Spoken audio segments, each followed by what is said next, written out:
താമരശ്ശേരിയിലെ ഷഹബാസിന്റെ കൊലപാതകത്തിൽ കൂടുതൽ പേരുടെ മൊഴിയെടുക്കും. പിടിയിലായ 5 വിദ്യാർത്ഥികൾക്ക് പുറമെ മറ്റാർക്കെങ്കിലും പങ്കുണ്ടോ എന്ന് അന്വേഷിക്കും.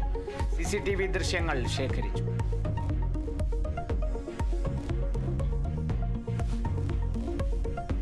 വെഞ്ഞാറമൂട് കൂട്ടക്കൊലക്കേസ് പ്രതി അഫാനെ ഇന്ന് ജയിലിലേക്ക് മാറ്റും. നടപടി ആരോഗ്യനില മെച്ചപ്പെട്ടെന്ന് ഡോക്ടർമാർ അന്വേഷണ സംഘത്തെ അറിയിച്ചതോടെ സഹോദരൻ ഉൾപ്പെടെ 4 പേരെ കൊന്നതിൽ അഫാന്റെ അറസ്റ്റ് ഇന്ന് രേഖപ്പെടുത്തും.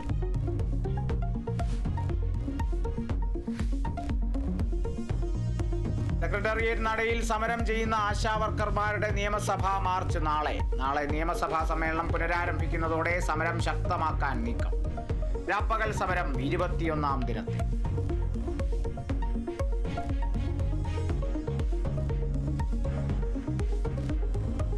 എറണാകുളം കളമശ്ശേരിയിൽ വീണ്ടും മഞ്ഞപ്പിത്ത വ്യാപനം രൂക്ഷം. രോഗവ്യാപനം ആദ്യം സ്ഥിരീകരിച്ചത് സ്വകാര്യ സ്കൂളിലെ വിദ്യാർത്ഥികളിൽ. രോഗവ്യാപനം നിയന്ത്രണ വിധേയമെന്ന് ആരോഗ്യവകുപ്പ്.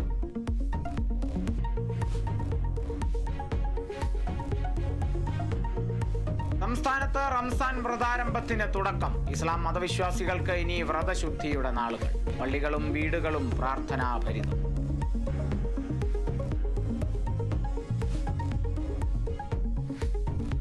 ഫ്രാൻസിസ് മാർപ്പാപ്പയുടെ ആരോഗ്യനിലയിൽ നേരിയ പുരോഗതി. കൃത്രിമ ശ്വസന സംവിധാനത്തിനൊപ്പം ഓക്സിജൻ തെറാപ്പിയും നൽകുന്നതായി വത്തിക്കാൻ.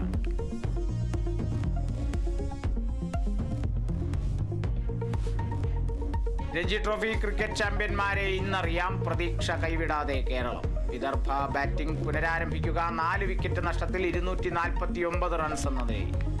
ചാമ്പ്യൻസ് ട്രോഫിയിൽ ഇന്ത്യ ഇന്ന് ന്യൂസിലൻഡിനെ നേരിടും.